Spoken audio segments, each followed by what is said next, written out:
Good morning, everyone. Good morning, everyone. I hope you're all well. So, I wanted to share with you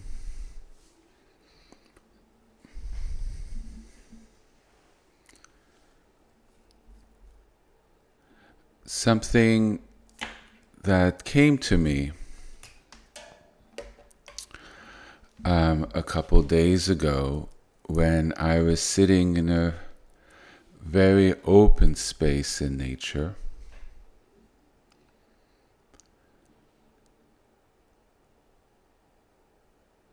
In sort of using the practices. You know what? Let me just stop a moment, and why don't we sit in presence?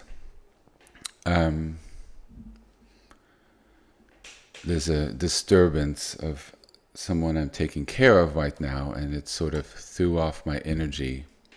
So why don't we just take a moment, and this is a good example for all of us when we don't feel aligned, to sort of take permission to sort of settle ourselves.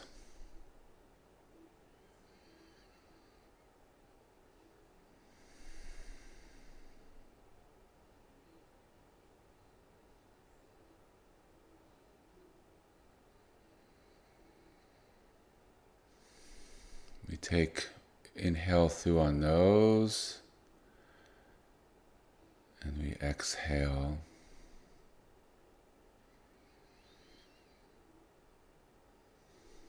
We let go of everything that's happened before. So we take a few moments and do this.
Okay.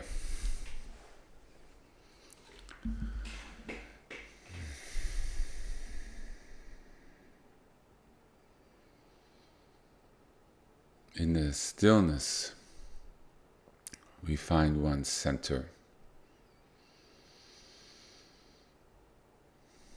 In the stillness, we can resonate with God. So on Thanksgiving Day, my first day off in like 6 weeks, I went out in nature to my favorite little spot, not far from where I live.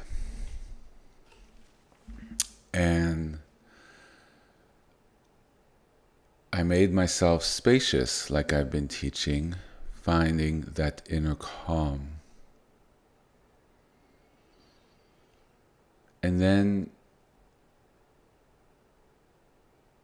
I saw something that I could explain. Started coming to me, a way of perceiving the path and describing a little bit the spiritual journey in a way that's very relatable and very beautiful.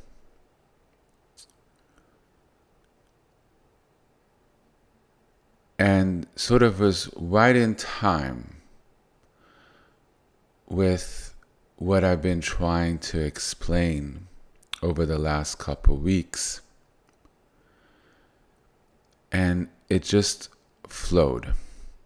I had no thoughts, and I was simply resting and communing with the beautiful energy around me.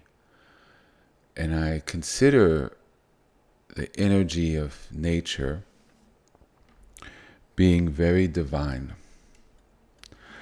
And I'm like, oh my gosh, I need to share what I've seen with all of you, because I felt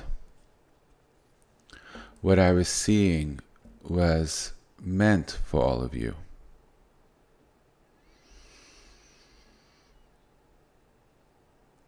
And it was a transmission of a certain energy, a way of perceiving the path and of relating with God's Shekinah, His energy, His presence, His blessing.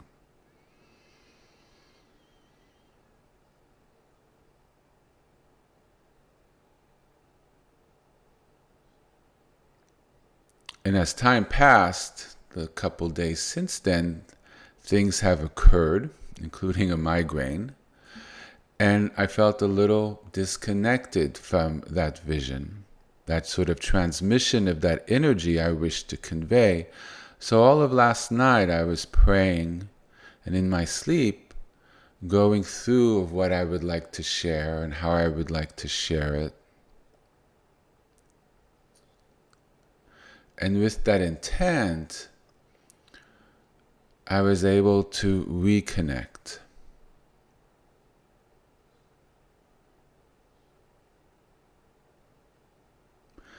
And this morning, of course, completely rearranged my notes on what I would like to say.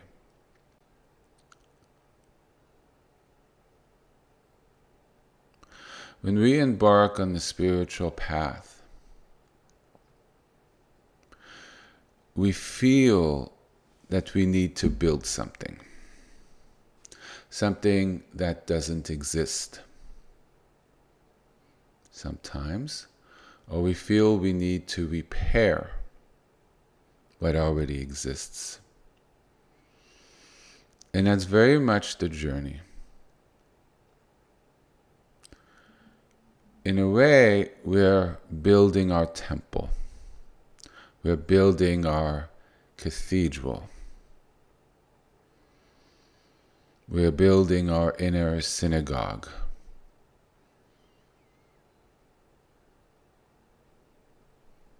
Our inner tabernacle, our inner ark, our inner covenant.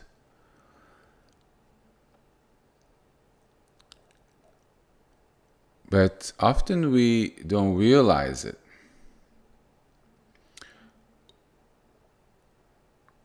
We go through the actions in our life of externally changing things in our lives. And we're building our faith, we're building our connection. We're very much building our temple, our energetic connection to God. And we're really building it on our hearts. It's being built inside through our conscious choice of trying to connect and build a relationship. We choose, because we have free choice, to have that cornerstone, to be the cornerstone of God, Yahweh, Hashem, Adonai, Elohim, whatever you wish to call him. And our roofs, what holds us, what holds the roof together, that sort of locking stone that keeps the structure together, is Yahweh. It's upheld by God.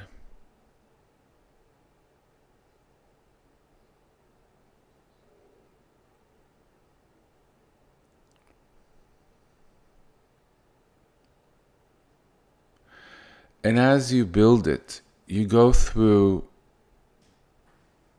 many different stages.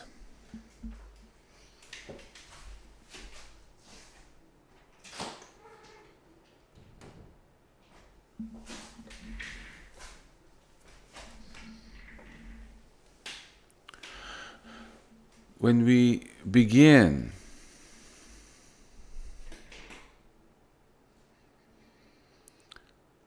we're often disconnected. Let me just step back. I felt like I wanted to share the vision, and afterwards I did some study and realized it lines up with a lot of different traditions in Judaism and other religions, what I saw. But what I saw in my mind's eye is a radiant golden temple that we gradually remove the shmut and everything from its walls, the darkness. We repair it, we rebuild it, and it becomes this luminous temple on the hill, alive and glowing, and it nourishes us. And that energy that emanates from within us, we become through our efforts and learning to release into what's already within us.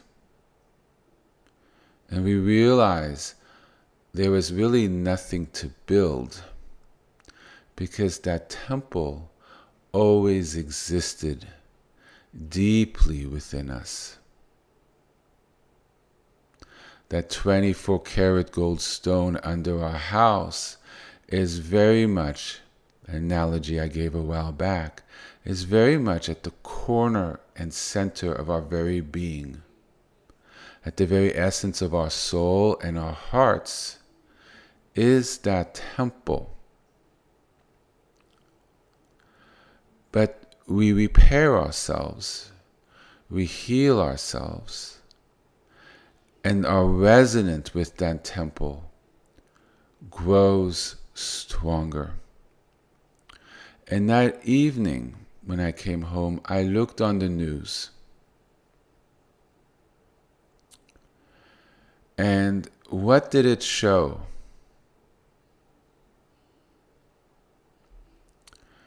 It showed the first views of Notre Dame Cathedral after the fire, after it's been repaired. And I was blown away. I didn't know they were cleaning the inside completely. And I'm like, wow, this is a true sign that I need to share this. Because it exemplified to me completely the spiritual path and what we're going through, what I encourage.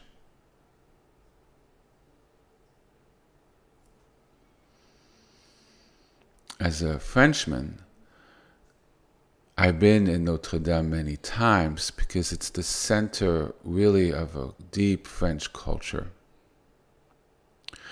And I see it as a manifestation of God's Shekinah, the divine presence of God.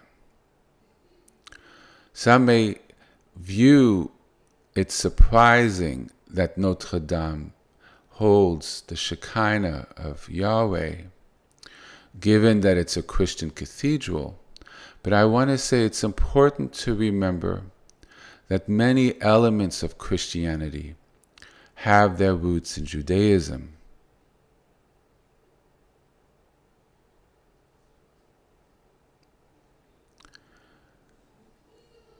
God's house is the house of Yahweh, and the Shekinah can dwell in many various sacred places,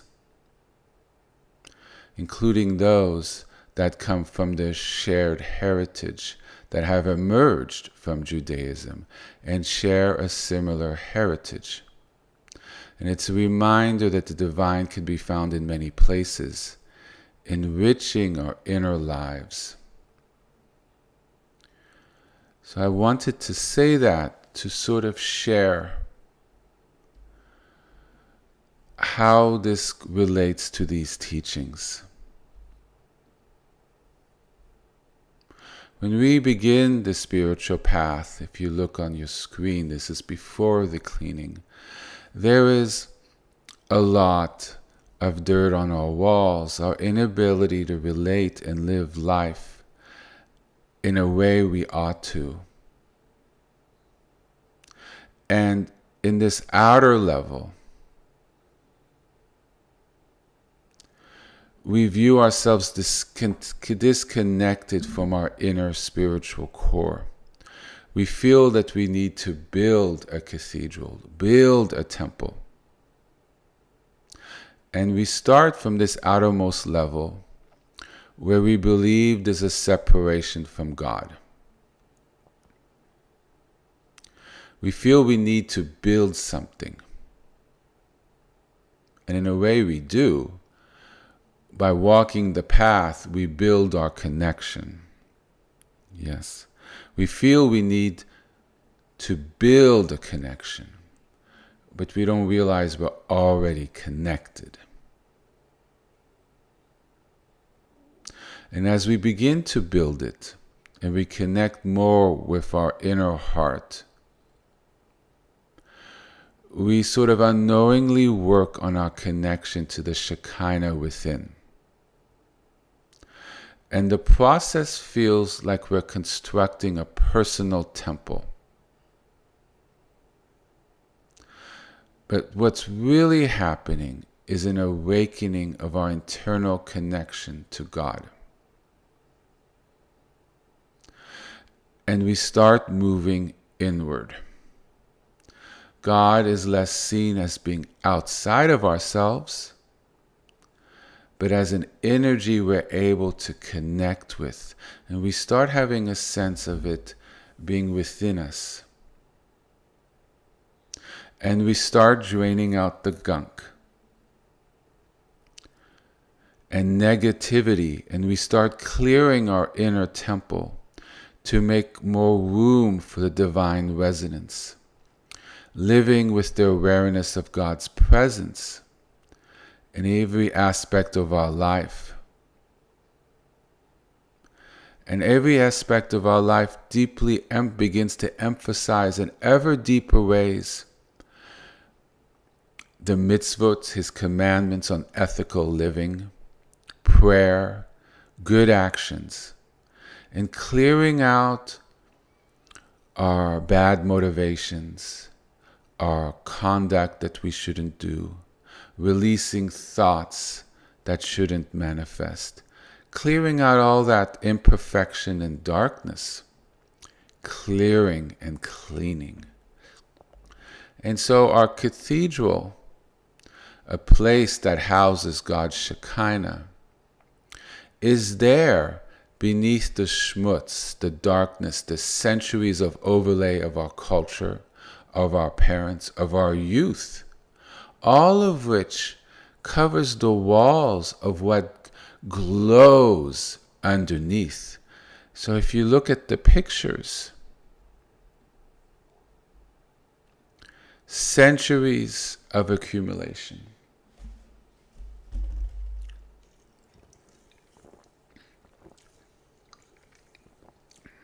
You can very much feel God's presence in there.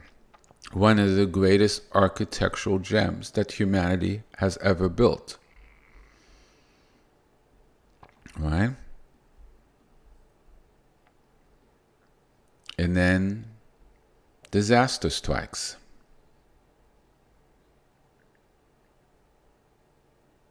God's temple resonates deeply to us. I saw French people crying as it was burning.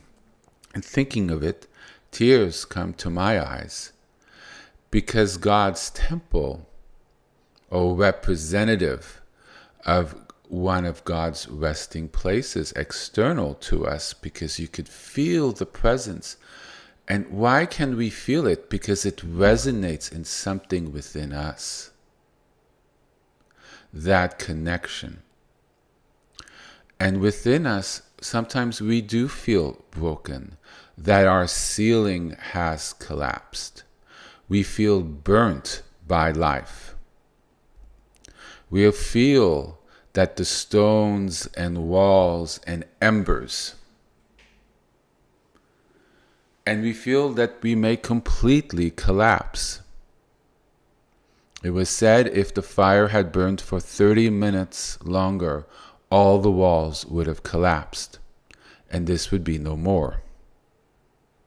And in our lives, we go through things where we feel that's about to happen, where we wonder, can it be repaired?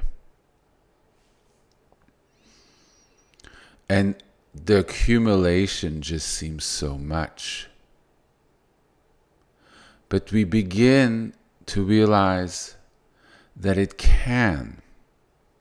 We do our work, we learn to heal our bodies and heal our minds. And this is very much inner work.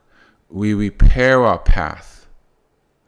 We work on manifesting better ethics. We cut thinking and thoughts and not harbor certain ones and indulge in that thinking, in things that we know aren't right. We reform our energy patterns of our thinking. We reform our actions. We dedicate ourselves to prayer, listening to teachings, reading books, devout music, to nurture a new way of being. And we clean our walls. We pick up the burnt embers. We put healing ointments on the broken part of ourselves. If we realize our brains have imbalances, we go to therapy, we take the medicine, we learn to exercise so our body's energy flows, so our blood pressure goes down. Illnesses are able to leave because the energy moves in our body and it doesn't get stuck. And we go deeper. And we realize as we polish the walls, clear the debris, that within us, by the grace and glory of God, lies this, hidden away. I had no idea that lay underneath all that grime, all those candles burnt and the pollution over centuries, that is what it looked like.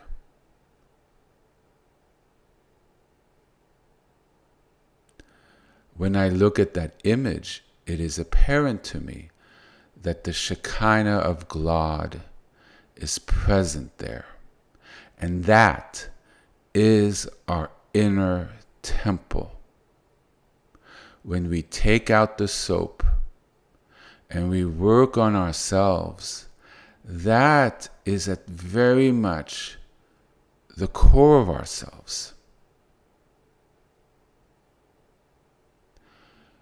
And I realized the vision I had in nature the same day before I saw these images, which I was not prepared. I did not realize that they were cleaning the inside at all. Realized that this beautiful metaphor had so much to show about the spiritual path. I'm in awe of the beauty. I'm in awe of what human beings can manifest during the early Middle Ages. Maybe the Middle Ages this was built. I'm not sure, I forget. But this was built a long, long time ago. When people were very poor, where people sometimes didn't bathe for months or years, where people were illiterate, but there was a sense of inner faith that wanted them to build a temple to God.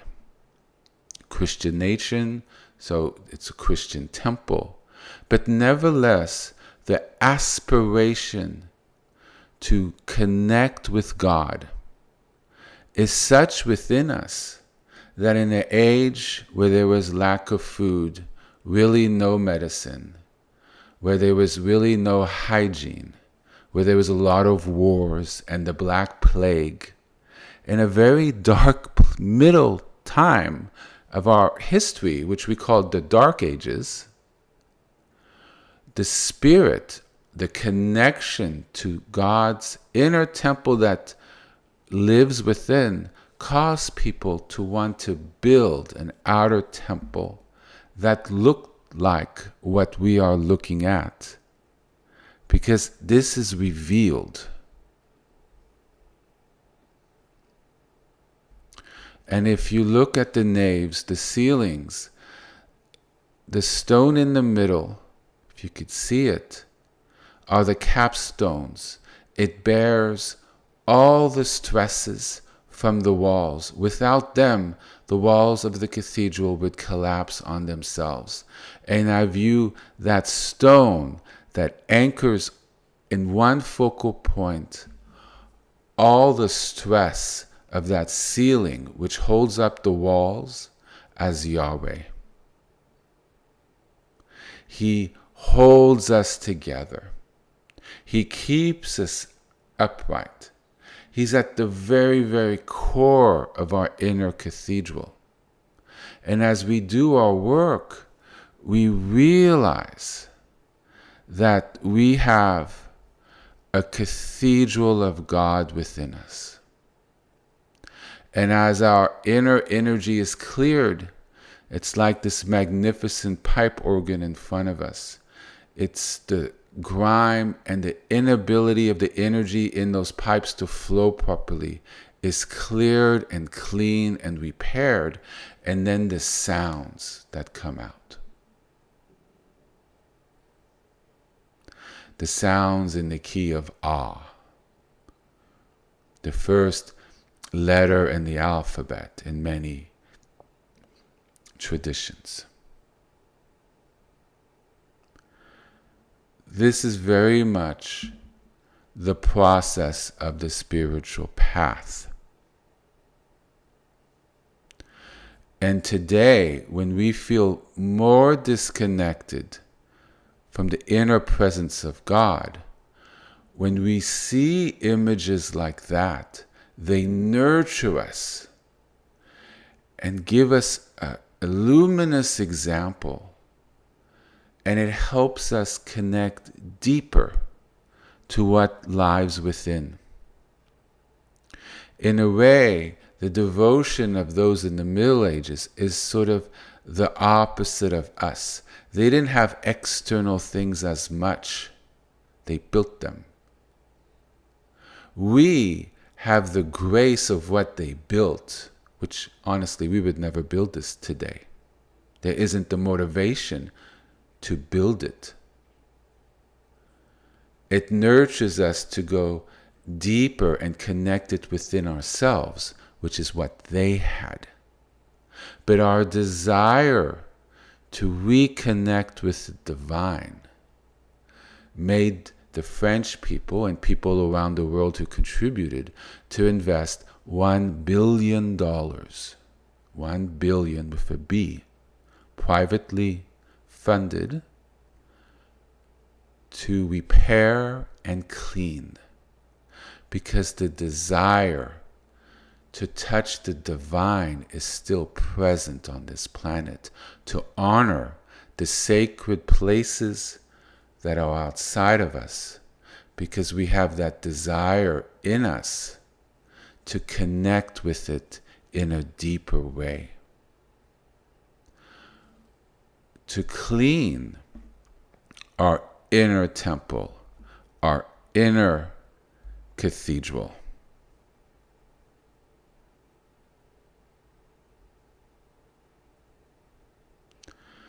We attain. So we clear our ego, our sense of self that throws us off through our desires from what we ought to do. We remove motivations that are self-centered, and we realign with Yahweh's way. May it not be our way, but may it be Yahweh's way, as described and exemplified through the sacred Bible, the Torah, the Tanakh, and if you're Christian, the New Testament, full of examples of how a good person should live. Teachings on how what is right and what is wrong.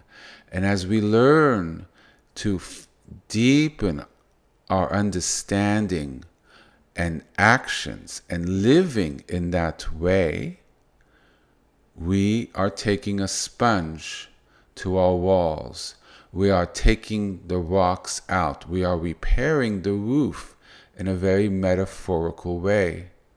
And then we create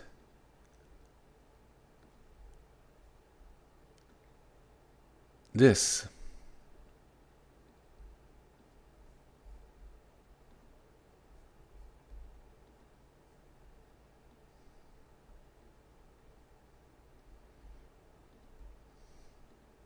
And we no longer live in this.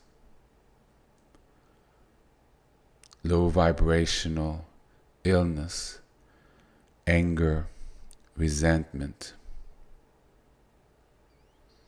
jealousy, holding on to the past, not releasing to new growth, to healing, ascending our energies up into this glorious light, spacious, clean, vibrant room, space where God's Shekinah can shine forth.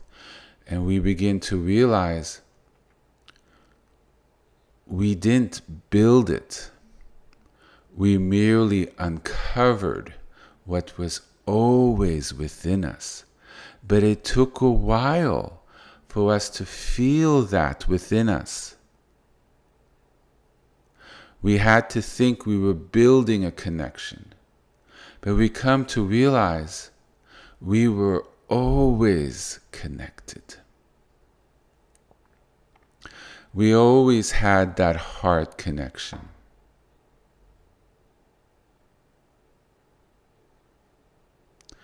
That the energy that we feel that we've built didn't come from what we think we built, but from our resonance, our connection, our feeling of God's true temple, which is really not outside of ourselves, though it helps us to grow by being around that energy that inspires, to have visions in nature, to hear of visions. Because it helps us to connect with God's true temple within. And this is the turning point where our ego's desire to create, to manifest because we want it, starts dissolving. And we begin to experience God's presence in our heart. We relax into it. The beginning, it takes the effort. We got to change. We got to take out that the sponge, and we need to start rubbing. And by God, they rubbed for 5 years. 2,000 people, 3,000 people. The dedication and love that went into it, which is our dedication and love of ourselves, because we're showing great love of ourselves when we do this work. But it's the great love of God, and we begin to realize it's the love of God that lives within us. And we begin with this dissolving of the impurities. We begin to experience God's presence in our heart. The temple of God that's within starts feeling alive, because the divine light, as by this picture, has room to emanate, because things that covered it up are removed, and we realize the beauty that was always there, but we couldn't see it.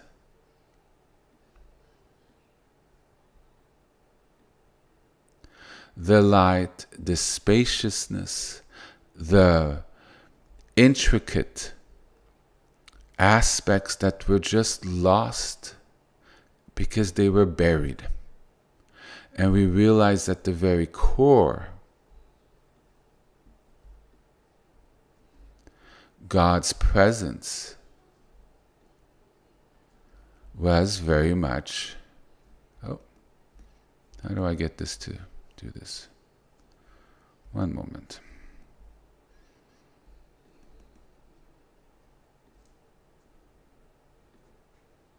There we go. I think so.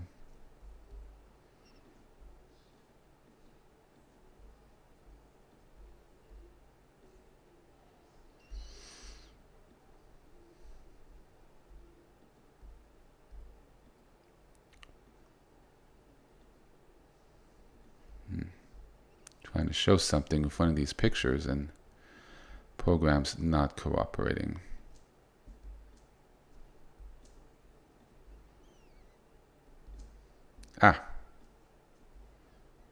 Actually, it's not doing what I wanted to do. But God's presence was very much luminous. So look at the beautiful stained glass, one of the greatest examples of the intricacy of glasswork that exists on this planet. And that's very much the light of God's Shekinah and all its beauty coming in and flooding the temple. Flooding our inner core, which it always was. We just can't see it. And the temple becomes alive. We become alive because that light is now conscious, and it's stronger than ever because we've aligned to it, we've cleaned to it.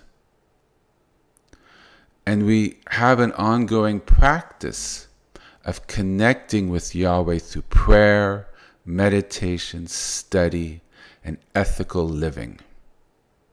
And that is that realignment, that going deep and removing the burnt, repairing the broken roof, cleaning the walls, repairing the pipe organ, and investing our love, our time, our sweat, and our effort. And we realized that we were always the sons and daughters of God.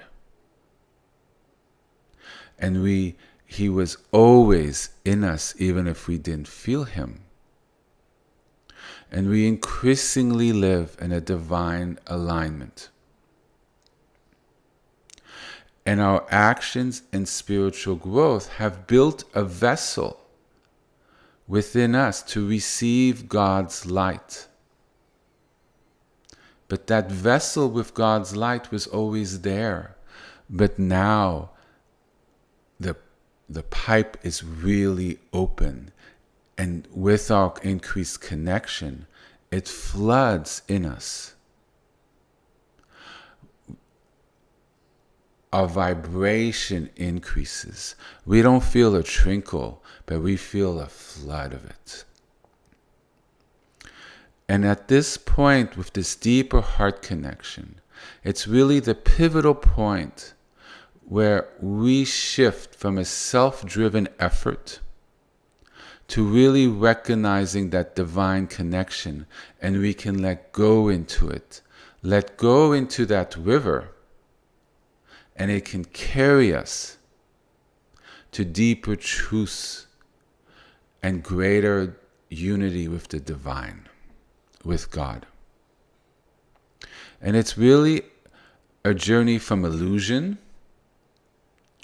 We believe that it's all grimy and we are what we are and this is me with all the imperfections and everybody needs to accept it. There's no change. That's an illusion to the truth.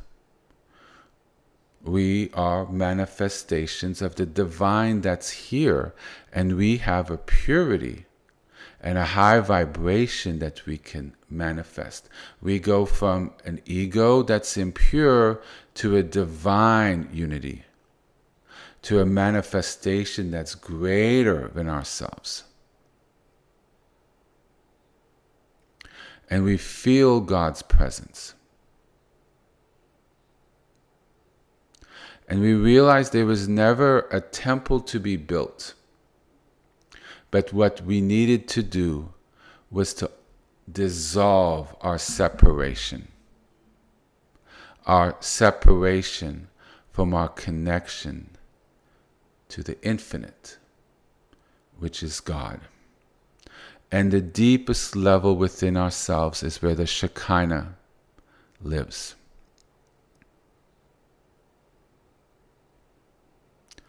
Our temple was never fully ours, it's God's. And we realize that He was always there with us. And that's what makes the path so powerful.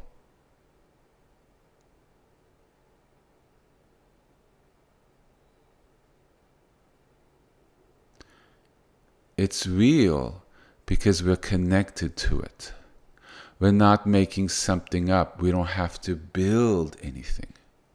We just need to relax and uncover it. It's much easier than to build, and we have to put the energies into it.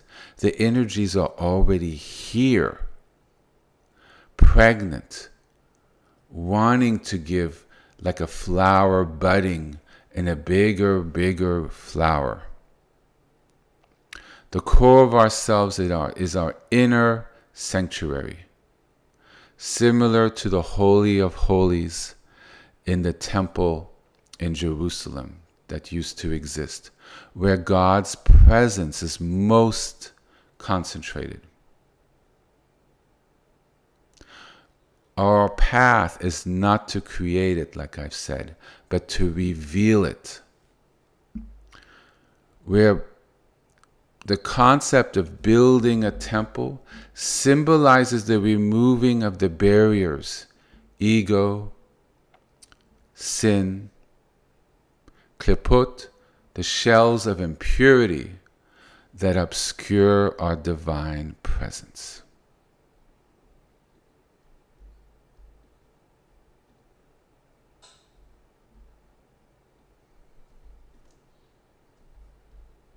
See the difference? It's claustrophobic. You have palms seeing the details. It's hard to breathe. When I look at that, I feel hard to breathe, a constriction on my lungs. God's light and presence is there from the centuries of prayer that occurred there, and the inspiration and the beauty of the architecture which we can see.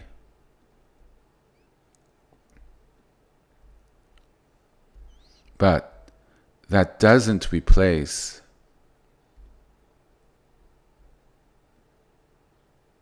this, where it takes no effort and the beauty and the Shekinah just floods you. Where you could breathe, where you can rest, where you hear the silence.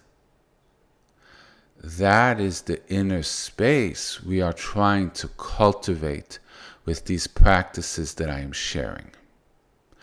To connect with that beautiful inner temple, our inner cathedral, our inner place of worship where God dwells. And it's at the very, very, very core of ourselves. That is a religious truth. I did some research. That truth exists in Judaism. It exists in mystical Judaism, which we call the Kabbalah, and exists in Christian, Catholic traditions, including the mystical ones. But it's very much a truth that's not contested.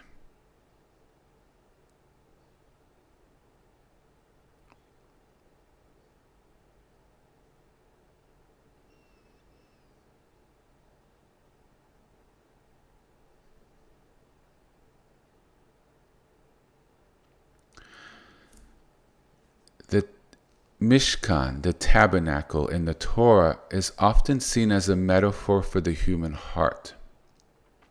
Just as the Mishkan was constructed to house the divine presence, so too is our inner temple created to reveal God's light to us.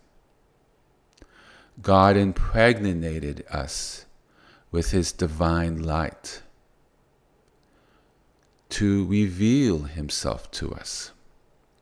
So if you remember the very beginning of my teachings almost 2 years ago, and I think I said it last spring, at some point in our journey, we don't know if God's presence is outside of us or inside of us, both. And honestly, we stop asking the question or caring about the question because it's all in, without, ever present. And we really can't distinguish where it comes from, because we're in the flow of it. It's in everything. And we're simply in it.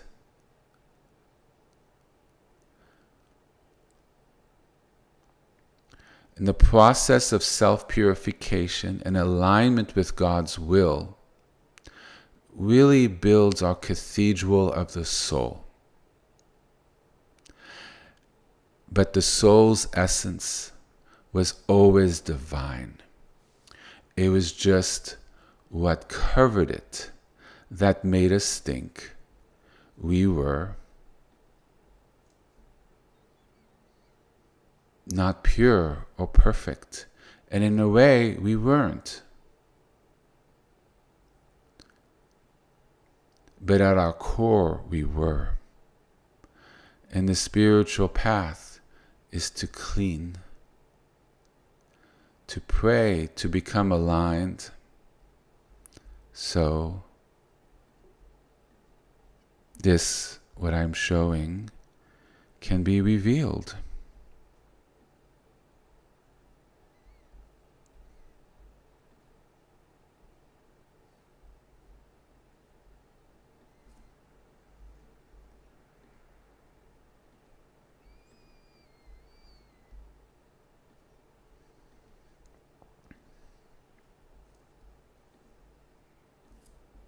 Decidedly, it's no longer cooperating.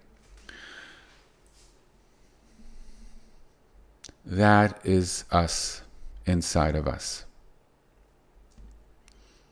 And you could use images of sacred places of worship that resonate with you and look at them and know that lives within you.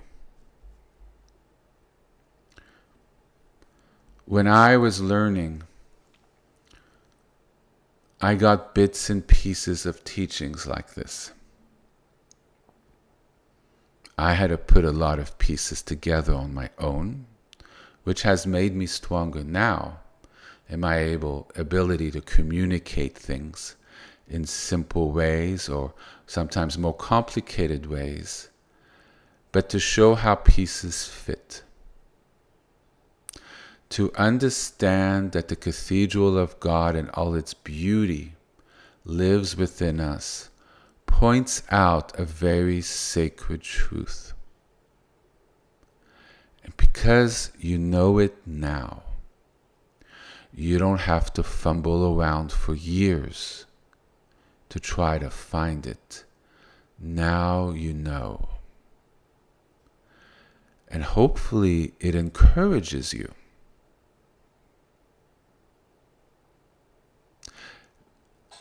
Makes you understand why you do certain things, why certain practices are helpful, and how to go about it, and realizing that it's a process of letting go, to go deeper into our core and just releasing our impurities, things that hold us back, and honestly, things that give us pain, lower vibrational things. It is said the reason why human beings don't live to 800 years is because we live in too much density. We hold too much, and our world holds too much. And that makes us ill because our vibration isn't high enough. Heaven is eternal because the vibration of heaven doesn't know death because the vibration is that high. So as we resonate with the deeper part of ourselves, we really begin to feel an empowerment and a strength, and the path becomes easier and easier and easier and easier because the light shines forth of God's Shekinah and blessing in ever, ever stronger ways.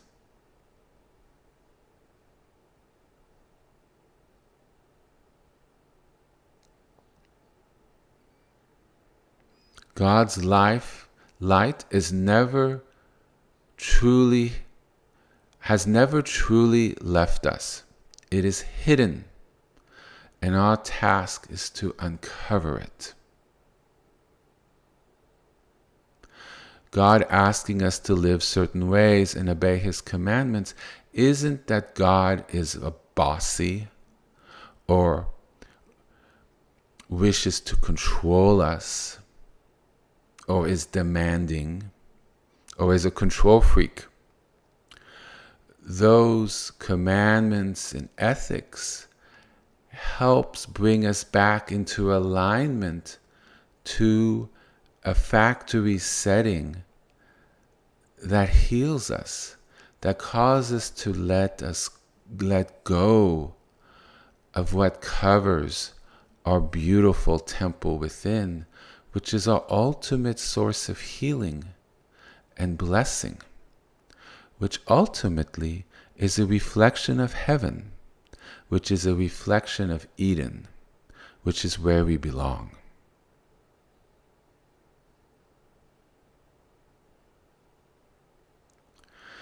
There's a next level to this, and I will leave that for next week. But I hope this graces and blesses you, these images and what I saw, and that God made have that image.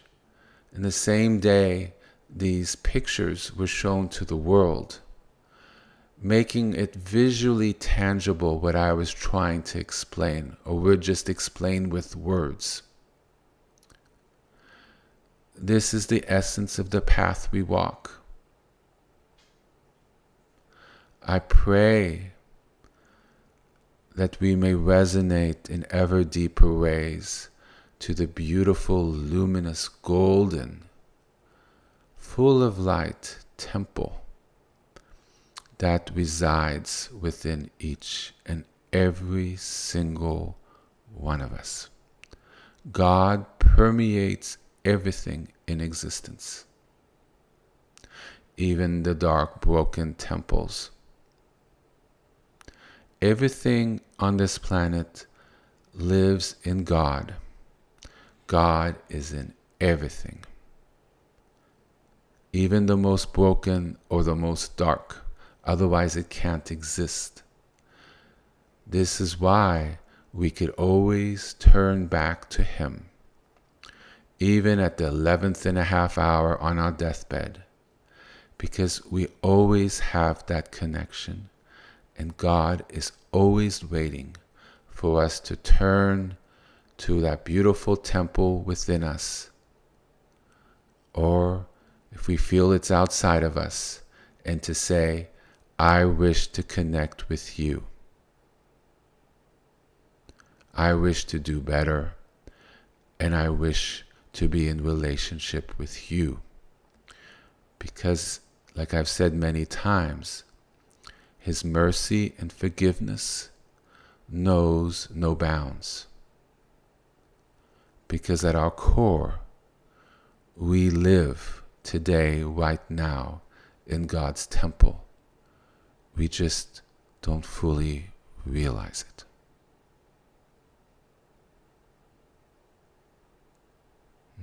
Shalom and Amen. Thank you, God, for allowing me to communicate it in this way. Ooh. I hope this resonates with everyone deeply. So, the practice of the breath that I was teaching creates the space in which the light can shine. And the light that shines forth from our deep temple into the space we create and we're cultivating through the practices that I'm teaching now, itself can clean. And the modern example would be like a laser.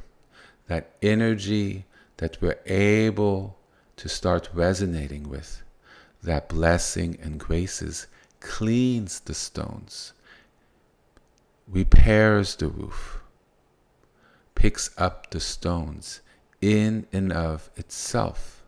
Those are the divine graces. So when we learn to drain our battery, all that ego and bad habits, trauma, history, heaviness, lower frequencies, we have room in our body, in our battery, for something different to manifest. We have the space. We have a space that we can cultivate through practice in a couple seconds in nature and rest in it, and then see visions and teachings that just flood you, that uplift you, because you could visibly see the energy coming from it. And it's a divine blessing that emanates from deep within, because we have the space. We have the space to behave differently. We have the space to take a few moments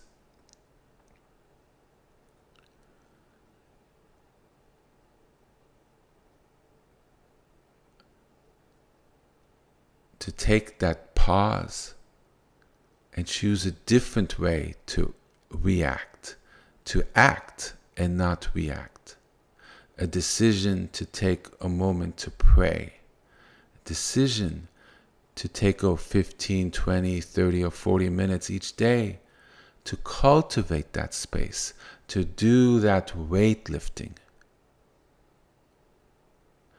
Because we see the benefits, or we're told the benefits, and then in faith, because it makes sense, because it resonates in our hearts, we make the effort and take the time to create that space within us, so there's room for something to come in. It's like that teacup I mentioned during the summer. If it's full, there's no room for anything new. That's Zen saying. But if the cup is empty, or even a little empty, then there's room for God's Shekinah to appear in us, from the core to upper levels that we are able to feel. And as we feel it more, then the space grows, because we're resonating with that blessing, and it's contagious. It floods us with light of the Shekinah that lives in our inner tabernacle, which is our inner heart, which is our soul. So together, let's do the breath practice. Let's learn to cultivate that open, pregnant space.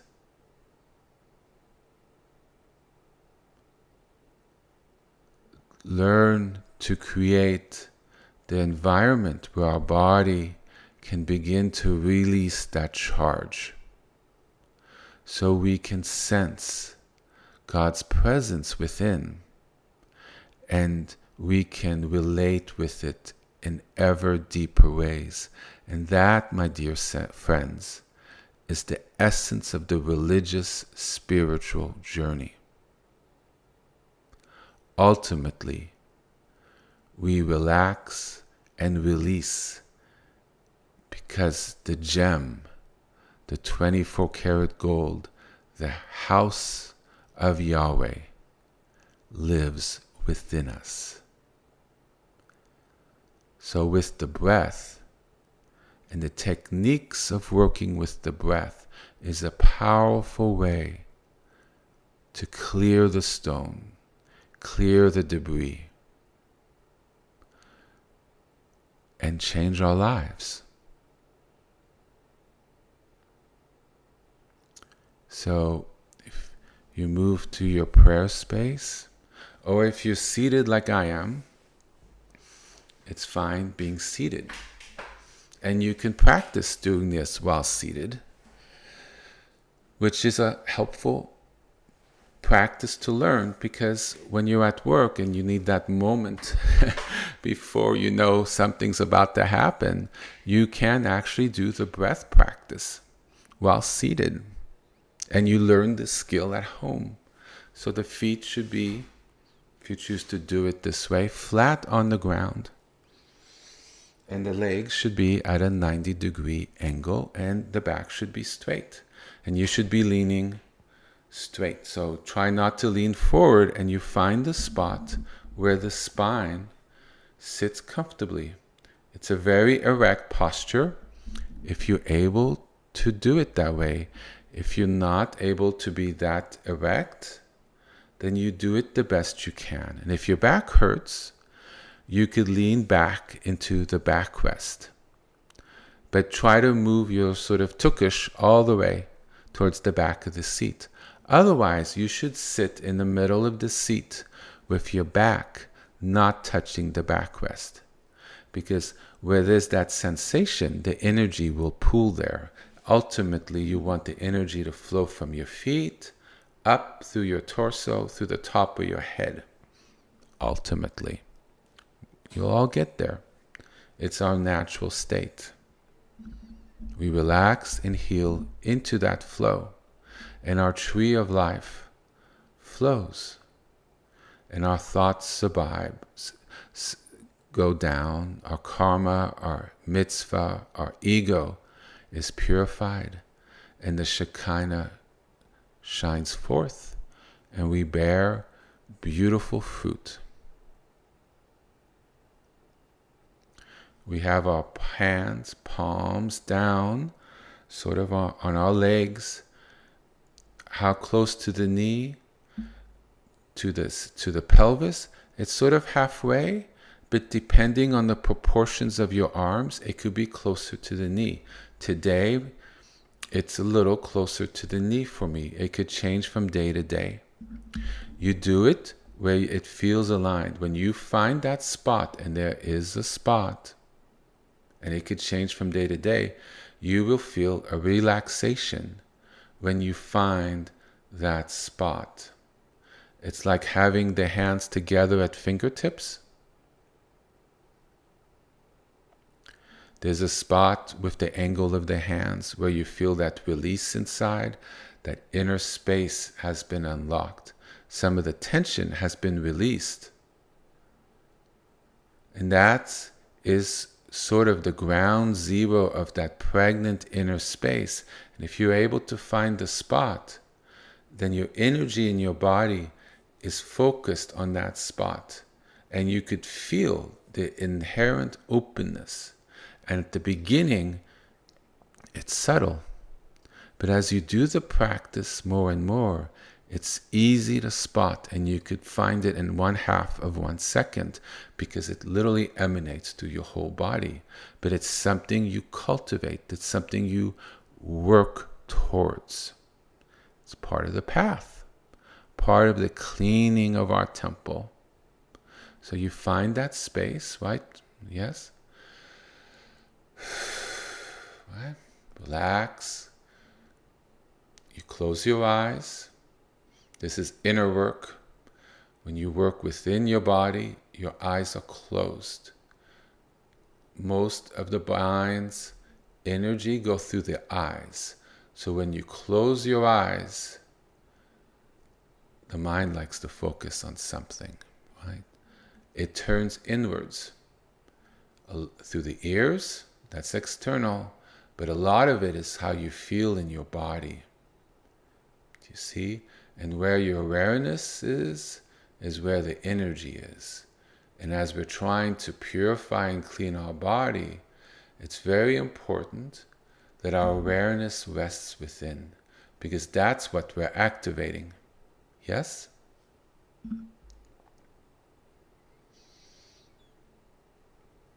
So you take a couple deep breaths. It could be through the mouth. It doesn't matter. You want to relax. Let go. Just be open and just relax. Just, right? So let's do that for a little bit together. There's really no technique here. This is preparation to the technique. It makes the technique deeper. So notice before we went wide to the technique, you'd think that's more powerful.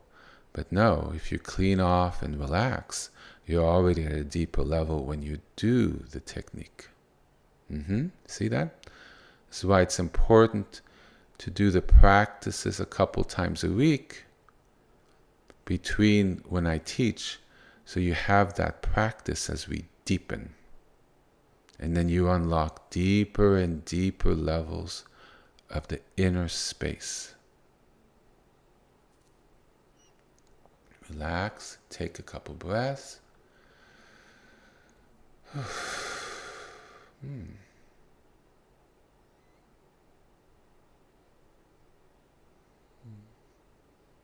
My heart feels very full and happy with what I've shared. I feel the love of God there. Because I've turned inwards.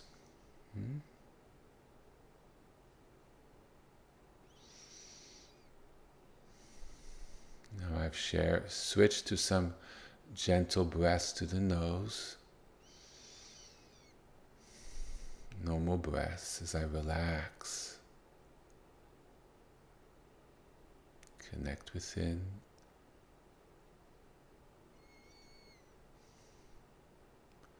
So with the nose, we breathe in.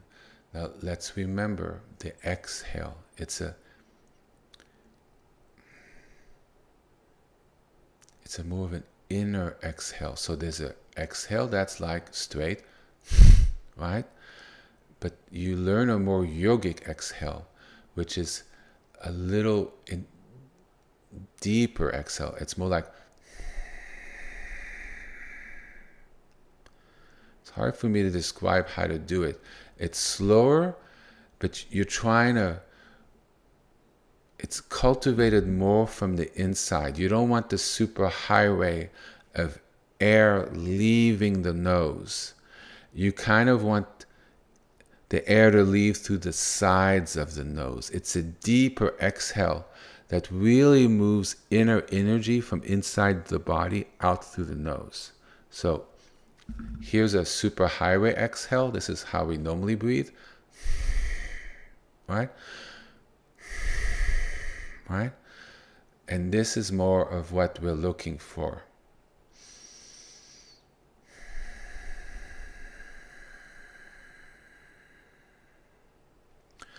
You exhale by moving and tightening the stomach. It's not an upper lung thing. You're more exhaling from the lower lungs, and the air is pushed out through the lungs. It's a deeper breathing. And you sort of pull in your stomach, and pulling in that stomach exhales in a deeper way from the deeper lungs. Do you see? So when we do a exhale for 5 seconds, a deeper exhale, right? It's not shallow.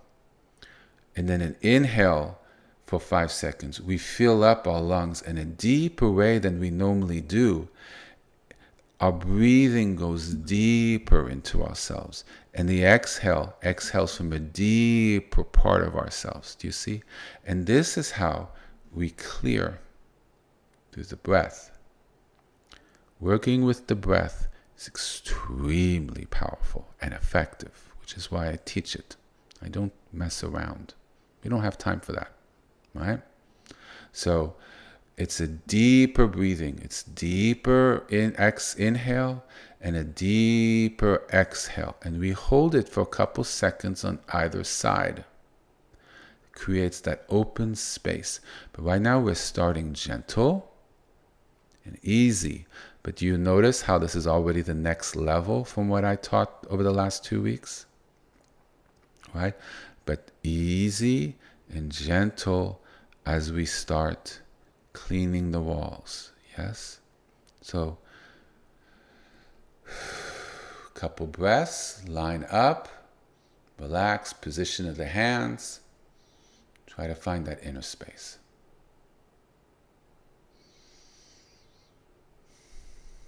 Okay, so through the nose, just inhale. You don't have to start with it empty, right? So just a normal inhale from wherever your level of your lungs are, but you do it inhale in a deeper way to fill the lungs. But we gently fill the lungs. You don't want to go at 100% deep capacity where you can't take possibly a micro inch of air more. That comes later. Don't rush. Don't want to hurt yourself. It's a fullness. Maybe around 85%, maybe 90, 85%, right? It's where it feels full.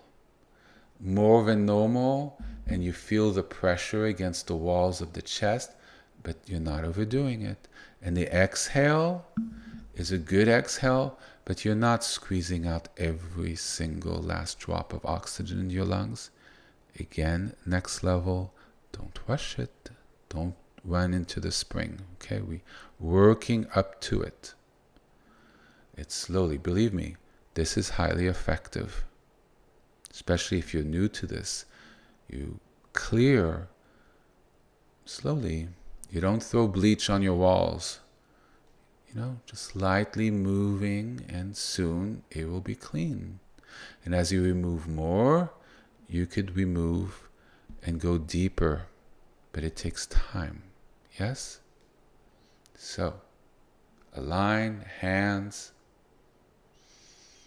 So, let's do it together 3 times. So just inhale and exhale, and you could follow the rhythm of me and my breath. Okay? Hands, white spot, adjust. Relax. Open if you can. Open space, spacious. Okay.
Nice and easy.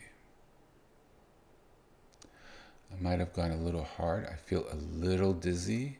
It's okay. You normally start out gentle. You just open space.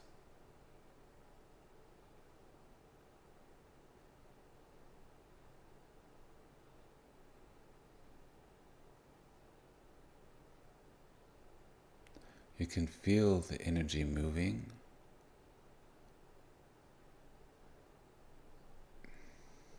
It can make you feel, maybe you feel slightly dizzy a little bit, but you feel tingly in your body. That's the energy you're moving, that's looking to be released. That's the energy you've activated. And this is why you go slowly. You don't want to activate too much energy too soon, because even the slightest web on the walls removes things. And so you start slowly, like when you're cleaning, right? You just gentle water, you remove the exterior parts, and then after a while you realize, to go deeper, you got to be a little more rough and use products sometimes. But you start out normal, right? So this is us kind of clearing a little bit. It's a progress, it's the steps.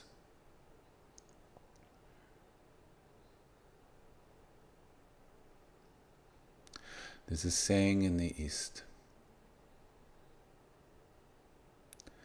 I've been trying to remember it for weeks, and look, it just came back to me 5 seconds ago because I've been wanting to share it. Here's the wisdom. If you hasten slowly, you will soon arrive. Hasten, for people as not familiar with English, means to rush or to go fast or try to get somewhere quickly. So if you hasten slowly, you will soon arrive. That means if you go slowly and you don't rush, you will arrive soon. Meaning, if you do rush and you don't hasten, it will take longer. Because it's not about the force and the pressure of doing it. It's about taking your time. And when you take your time, it goes deeper and more thoroughly, because ultimately we relax into it, because God rests within us and we're uncovering it. So line up, relax, and then after we're done, rest in the open space. And when you feel it's time, then say the sacred name of God that you work with, and you invite that energy into your temple, to your synagogue, into your inner cathedral, your inner temple, your inner synagogue, your inner place of worship where God resides, directly by uttering the sacred name. And you fill that space with His blessings and energy and presence, and then you rest in that. It is very powerful, yet safe, and it is the most effective way I know on how to connect with God and to progress on the path. So, but notice, you create the space the best you can, and with time it's more spacious and deeper, and then you invite God's presence, connecting where we are with God's presence that rests in deeper levels, but we're not able to fully resonating it.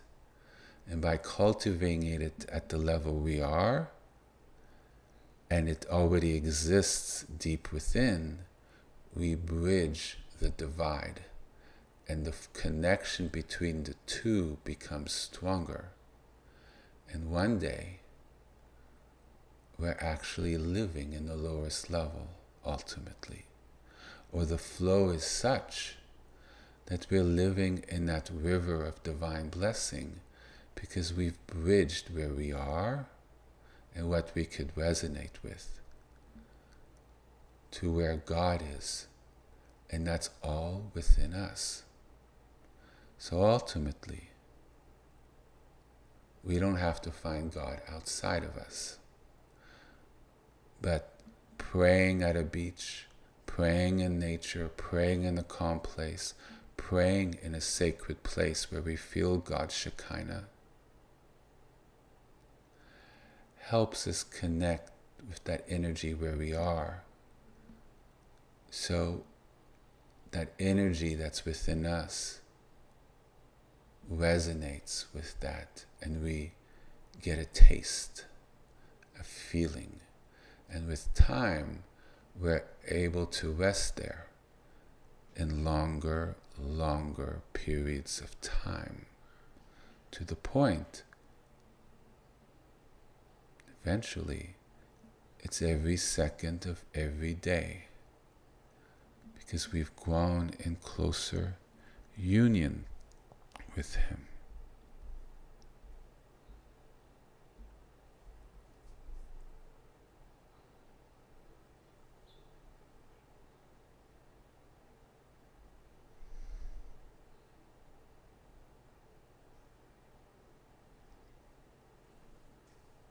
It's called the Orn Hein Sof.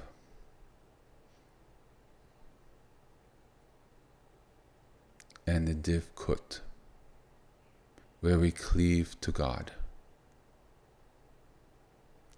It's the state of consciousness where one perceives and lives in the unity with God.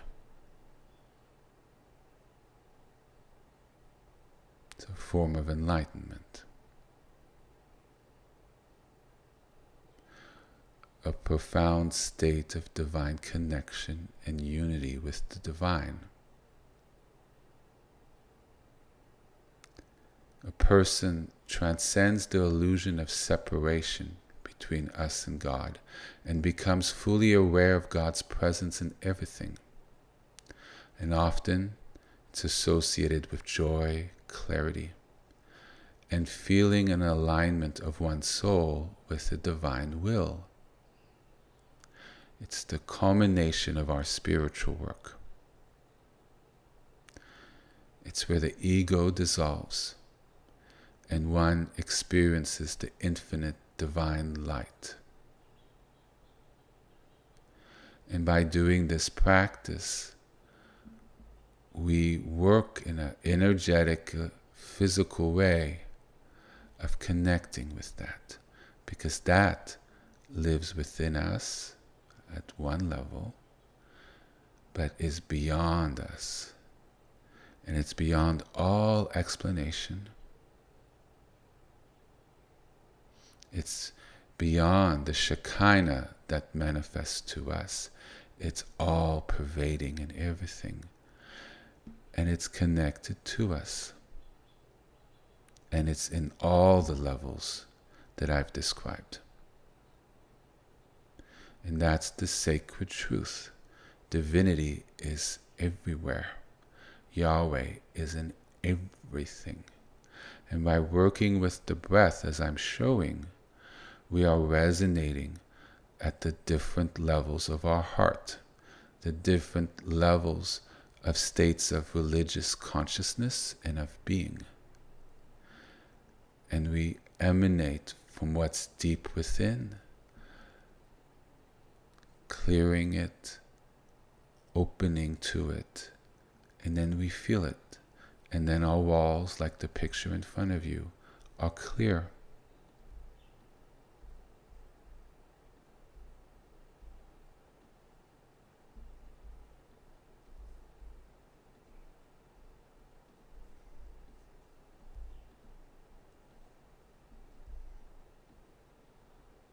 And we can live in that space 24/7. And boy, what a life that would be. So, line up, hands, openness, deep breath, release. Find that inner alignment spot. You move the spine slightly left, right. Find that place where the hands are, and you'll find that sweet spot. It's a sweet spot.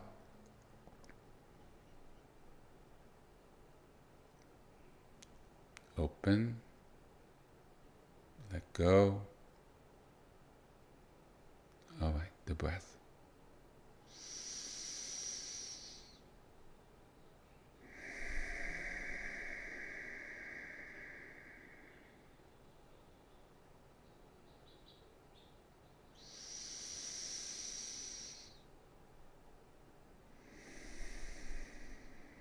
Feel one breath or two breaths is enough, then you stop there. If you feel tingly and a little dizzy, you can stop. It's just the energy being activated. You want to go slowly. It'll settle, and that might be enough for today. You go slowly. With time, it'll work, and it could change from day to day depending what's going on in your day. If you have a stressful day or it's been a stressful week, it doesn't really take much for it to be activated. And maybe it's just best not to do the breath work because it becomes too overwhelming. So you use intelligence and wisdom. It might be best just to do the name of God, or just lie down and listen to beautiful music and escape, because that deeply relaxes the body. And when you relax, it releases what ails you. If you're not an alcoholic, that glass of wine, which relaxes you, without making you drunk can be skillful because it releases the charge. So you're able to have that inner space more open, but nothing to excess. Do you see how different things? You feel charged, you go to the gym, you do cardio, you feel open and relaxed. And then afterwards, it might be a good time to meditate. And if you feel called to and you're open and there's not too much energy, then maybe you do a little of this breath work to be able to go a little deeper. And the energy isn't activated. You don't feel dingly or a little dizzy. But you find a deeper, clearer space and you rest in that. Sometimes it's 10, 30 seconds, 20 seconds, especially at the beginning. And then once you have practice, I'll just say a couple hours, you can do that. You can sit in the position for hours without having to move if the body is seated properly and there's no tension in the muscles or the bones. You could sit in spaciousness and openness. It's our birthright. It takes practice. But when you learn to clear and be open, then there's so much room for higher states of mind to come through. And when you say the name of God in that space, that energy floods you and fills the vessel of your body and deeply, deeply penetrates and heals and aligns you with that inner arc, the inner Shekinah of God that lives within us. And the path has no effort. It becomes effortless. You're simply in it, walking it, and you can't help it anymore. Becomes like a hot knife cutting through warm butter. It's no longer any effort. It's just woof. The practice is woof. In a way, it becomes a little boring because it's so easy. Because you're living in that Shekinah. The flow is with you, and then it just takes you. But it's very much you. You're still very much in control. You still have your personality. So it remains grounded, but it's a higher form of you. And you feel relief that all that baggage and the things that raided you, the trauma, the flashbacks, the pain, the inability to say the right thing, saying things that harm people, and having that regret, all that falls away. Those memories are no longer in your mind. You're living in a pure, open space. In that space, I pray that you will all come to know. That space, that's our birthright. That space, that's in alignment with Yahweh. That space of the divine vibration, of the divine Wi-Fi. So, a couple more breaths. I'm going to wait about a minute. And say the name of God, and we'll rest for a couple minutes. I need to run to work afterwards. So I invite you to continue on your own. It's the weekend. If you have the time and ability, even take your families. Find a quiet spot, a park, a beach, nature. Spend some time there. Take a little time away from them. Find a quiet spot for yourself if they don't do these practices with you. And find that peace of God in nature. Let those trees heal you. They contain the Shalom, the peace of God that lives within. I used to tell people, Like, well, where do you pray? Where do you go? And at the time, I didn't go anywhere physical. I said, my temple, my cathedral is when I go to the beach for me. I find God at the beach. That open, spacious, pregnant space. Now I find God by a stream and by the woods, because that's what my body needs. It's what I feel the most peace and healing at. No longer the beach. Too much water energy. Now the woods are the space of tranquility and beautiful with the birds and the animals. And by feeling that peace in those spaces, you relax. The openness naturally comes. You watch your posture and make sure it's aligned. However you're sitting the best you can. Doesn't need to be any of the formal postures, but you learn to find that alignment regardless of what posture you have. I could find that posture of openness even contorted into a knot. With time, you can. The channels are clearer. It always flows. But to the extent you can, you find that open, you relax. Close your eyes. Feel the sounds of what's around you. Take some deep breaths, relax. You don't need to do any of the breathing if you don't want to. And then when you find that open spaciousness and you're calm, the mind is settled, then slowly open your eyes and just perceive what's around you without judging it or naming it or describing it in your mind. And relax and open into it. Increase your awareness and openness of the space as you relax your body and just try to be present in it. It's meditation. In the stillness, there's the shalom of God. Ultimately, as well, in the movement, in the chaos, is the shalom of God, the presence of God as well. But at the beginning, we focus on the quiet so we can practice. And then you could pray.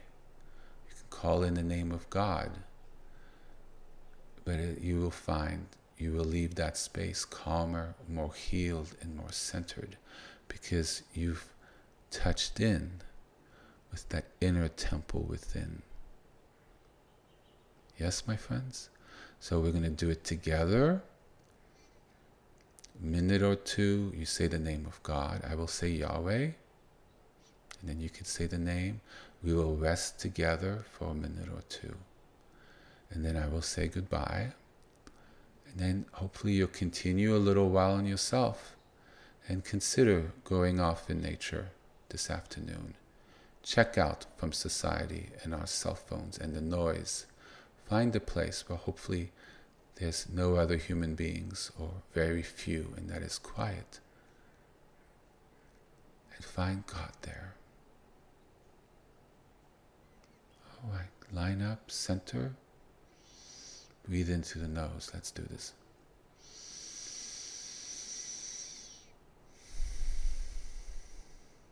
And if you had enough with the breathing through today, that's fine. You don't need to do it.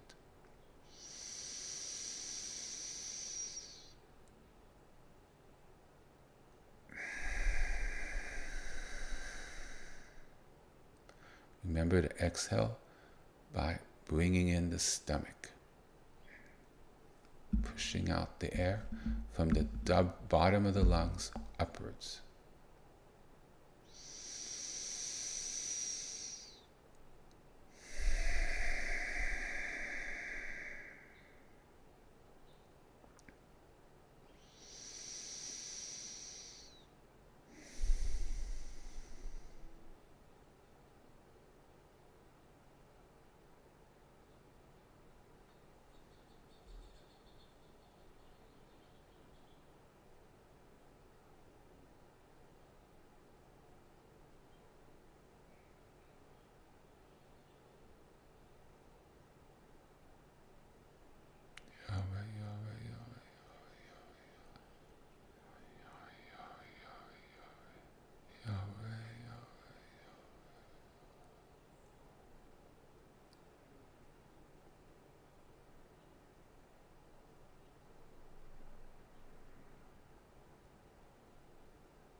Remember to stay relaxed. Relax.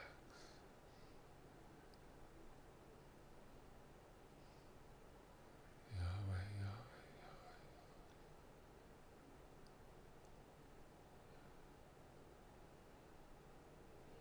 You can also put your hands together in your fingertips in a normal posture if you feel to do so. This has become your prayer space.